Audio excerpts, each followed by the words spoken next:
তারপর আমরা চলে গেছিলাম ফুচকা খেতে।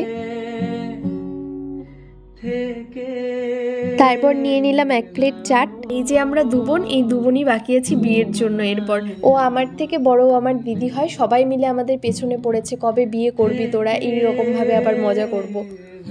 তারপর আদির সাথে একটু দেখা হলো। আদির সাথে দাঁড়িয়ে দাঁড়িয়ে আমি একটু কথা বললাম, ওর কথাগুলো আমার ভীষণ ভালো লাগে। আমি আর বড়দি এখন একটু ঢং করি, তোমরা একটু দেখো। বর আসবে তাই আমরা দাঁড়িয়ে দাঁড়িয়ে ওয়েট করছিলাম বরের জন্য। আর শুভম আর প্রীতমকে দেখো, ওরা বোম নিয়ে কি করছে। আমি ব্লগ করছিলাম বলে সবাই হাই হ্যালো যে যার ইন্ট্রোডাকশন দিচ্ছিল, কিন্তু গানের জন্য কিছুই শোনা যাবে না, তাই আমি সেটা স্কিপ করেছি। বর চলে এসেছে গলির মোড়ে, এবার আমরা বরকে আনতে যাব। তাই চলো একটু মজা করে নিই, তারপর বরকে আনতে যাচ্ছি।